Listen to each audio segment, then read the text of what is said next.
स्वागत करता हूं, वंदन करता हूं, अभिनंदन करता हूं।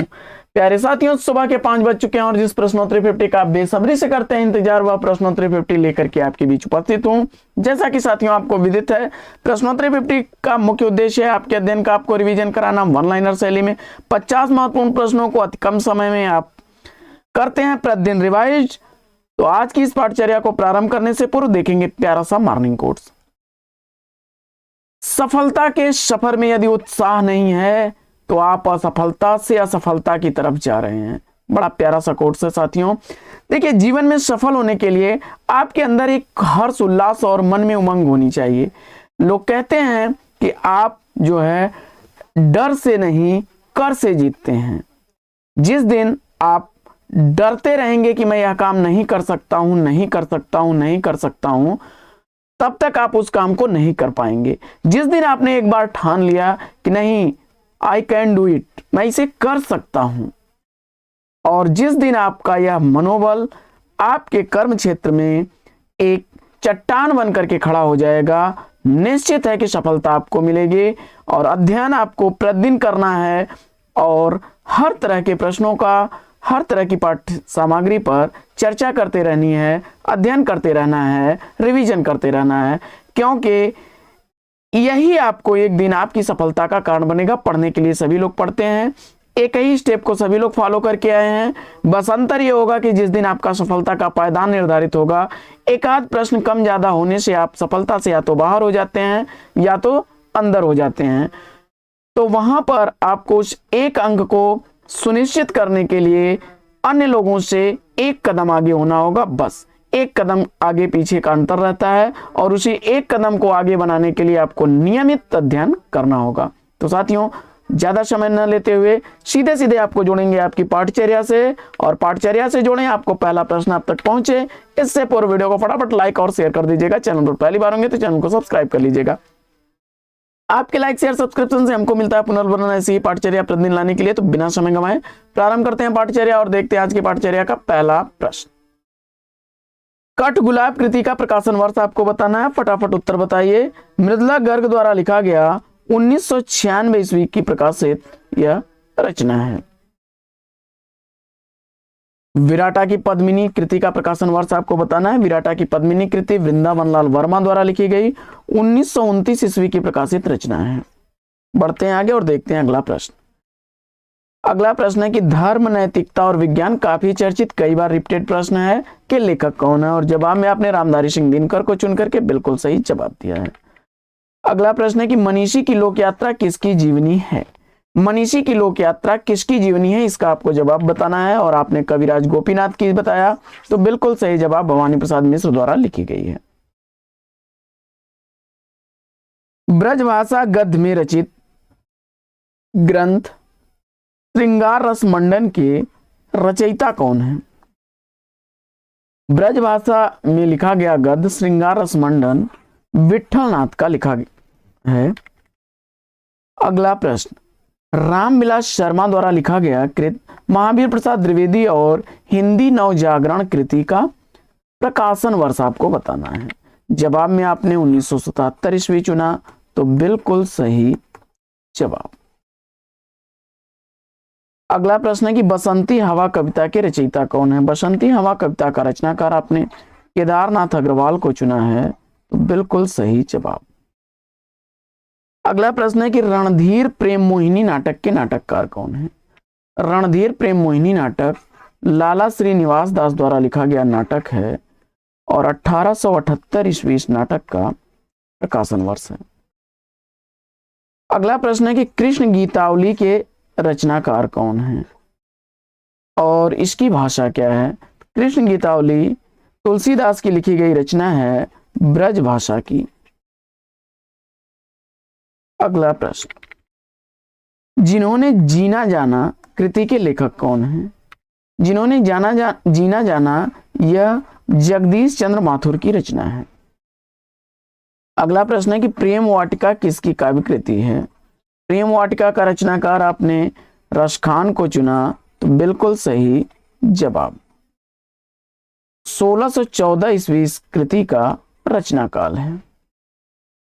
अगला प्रश्न है कि सुहाग के नूपुर उपन्यास के लेखक कौन है? तो सुहाग के नूपुर उपन्यास अमृतलाल नागर द्वारा लिखा गया उपन्यास है। 1960 ईस्वी इस उपन्यास का प्रकाशन वर्ष है।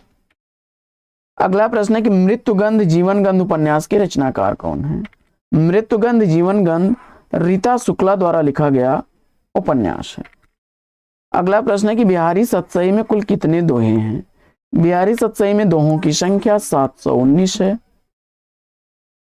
अगला प्रश्न है कि 8वां सर्ग नाटक का प्रकाशन काल क्या है? 8वां सर्ग नाटक का प्रकाशन वर्ष आपको बताना है। 1976 ईस्वी का प्रकाशन वर्ष है और सुरेंद्र वर्मा द्वारा लिखा गया है।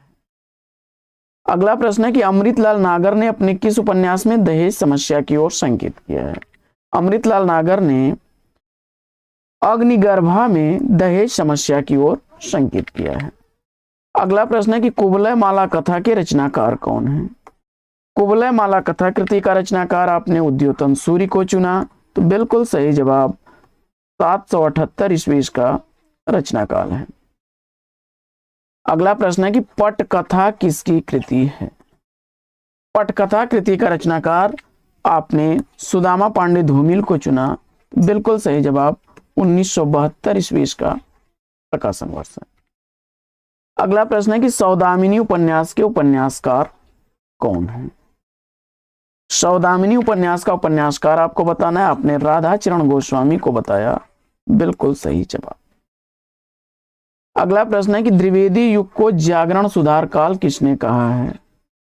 द्विवेदी युग को जागरण सुधार काल की संज्ञा किसने दी है? तो जवाब हो जाएगा डॉक्टर नगेंद्र ने। अगला प्रश्न है कि महादेवी वर्मा का प्रथम काव्य संग्रह कौन सा है? महादेवी वर्मा द्वारा लिखा गया प्रथम काव्य संग्रह निहार है। 1930 ईस्वी इस कृति का प्रकाशन वर्ष है। अगला प्रश्न है कि सती प्रताप नील देवी नाटकों के नाटककार कौन है? सती प्रताप और नील देवी दोनों ही नाटक भारतेंदु हरिश्चंद्र द्वारा लिखे गए नाटक हैं। सती प्रताप 1883 ईस्वी का प्रकाशित नाटक, वहीं नील देवी 1881 ईस्वी का प्रकाशित नाटक है। एकमात्र करुण को ही मूल रस एको रसः करुणेयो किसने माना है? जवाब हो जाएगा भवभूति ने। कालिदास और मल्लिका मोहन राकेश के किस नाटक के पात्र हैं? कालिदास और मल्लिका मोहन राकेश के आषाढ़ का एक दिन नाटक के पात्र हैं। अगला प्रश्न है कि भ्रमरानंद उपनाम से कविता करने वाले कवि कौन हैं? भ्रमरानंद उपनाम से कविता करने वाले हैं विद्यानिवास मिश्र जी। अगला प्रश्न है कि भगवत भक्ति रसायन नामक ग्रंथ के रचनाकार कौन है? भगवत भक्ति रसायन नामक ग्रंथ का रचनाकार आपने मधुसूदन सरस्वती को चुना, तो बिल्कुल सही जवाब। अगला प्रश्न है कि बचपन में जयशंकर प्रसाद का नाम क्या था? बचपन में जयशंकर प्रसाद का नाम झारखंडी था।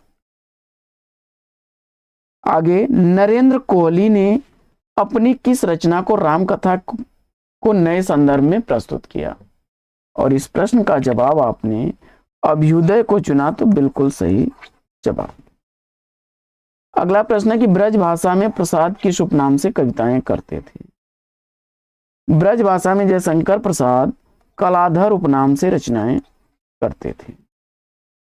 अगला प्रश्न है कि अग्निपथ के पार चंदन चांदनी का देश किसकी पंक्तियां हैं?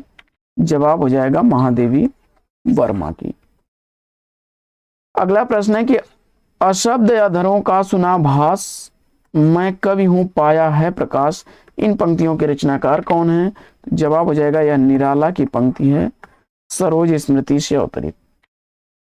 अगला प्रश्न है कि किस आचार्य ने रस को काव्य की आत्मा घोषित किया है? जवाब हो जाएगा आचार्य विश्वनाथ ने। अगला प्रश्न है कि वयम रक्षामः उपन्यास के उपन्यासकार कौन है? वयम रक्षामः उपन्यास 1955 ईस्वी का प्रकाशित उपन्यास चतुरसेन शास्त्री का उपन्यास है। अगला प्रश्न है कि तपेदिक की मरीज मन्नू की कथा किस कहानी में चित्रित है? तपेदिक की मरीज मन्नू की कथा बादलों के घेरे में चित्रित है, कृष्णा सोबती द्वारा लिखी गई। अगला प्रश्न है कि शंकु के अनुसार भरत मुनि के रस सूत्र में आए संयोग शब्द का अर्थ क्या है? संकुक के अनुसार भरत मुनि के रस सूत्र में आए संयोग शब्द का अर्थ अनुमान है। अगला प्रश्न है कि तीसरा नेत्र किसका उपन्यास है? तो तीसरा नेत्र उपन्यास आनंद प्रकाश जैन का है। 1957 ईस्वी का प्रकाशन वर्ष है।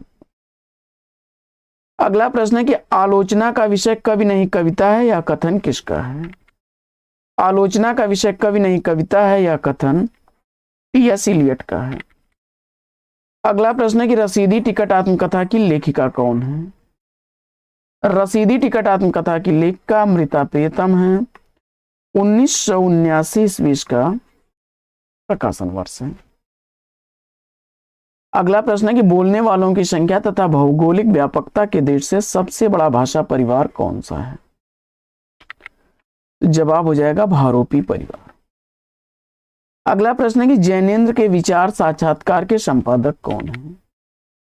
तो जैनेन्द्र के विचार साक्षात्कार कृति के संपादक प्रभाकर माचवे। अगला प्रश्न है कि रस निष्पत्ति में ब्रह्म सहोदर की व्याख्या किसने की है? रस निष्पत्ति में ब्रह्म सहोदर की व्याख्या भट्ट नायक ने की है। अगला प्रश्न है कि पिंजरे की मैना किसकी आत्मकथा है? पिंजरे की मैना आत्मकथा के लेखक चंद्रकिरण सोनरेक्षा है। अगला प्रश्न है कि कुकुरमुत्ता कृति का प्रकाशन काल क्या है? कुकुरमुत्ता कृति का प्रकाशन वर्ष 1942 ईस्वी है। सूर्यकांत त्रिपाठी निराला द्वारा लिखी गई है रचना। निसहाय हिंदू उपन्यास के उपन्यासकार कौन है? राधा कृष्ण दास द्वारा लिखा गया यह 1890 ईस्वी का प्रकाशित उपन्यास है। अगला प्रश्न है कि आज और आज से पहले किसकी आलोचनात्मक रचना है? आज और आज से पहले आलोचनात्मक कृति के लेखक कुंवर नारायण हैं। अगला प्रश्न है कि सुधा चौहान द्वारा लिखित जीवनी मिला तेज से तेज किसकी जीवनी है? जवाब हो जाएगा सुभद्रा कुमारी चौहान की। अगला प्रश्न है कि चढ़ती धूप नई इमारत उपन्यास के उपन्यासकार कौन है? तो चढ़ती धूप नई इमारत उपन्यास रामेश्वर शुक्ल अंचल जी का है। अगला प्रश्न है कि काव्य मंजूषा के रचयिता कौन है? काव्य मंजूषा कृति का रचनाकार आपने महावीर प्रसाद द्विवेदी जी को चुना। बिल्कुल सही जवाब। अगला प्रश्न है कि श्यामा प्रसाद मुखर्जी जीवन चरित के लेखक कौन है? श्यामा प्रसाद मुखर्जी जीवन चरित बलराज मधोक द्वारा लिखी गई रचना है। अगला प्रश्न है कि रामकृष्ण परमहंस के जीवन को लक्ष्य करके लिखी गई पुस्तक हलचल के पंख के लेखक कौन है? जवाब हो जाएगा मोहन अवस्थी। साथियों, आज की यह पाठचर्या प्रश्नोत्तरी 50 लेगी यहीं पर विराम।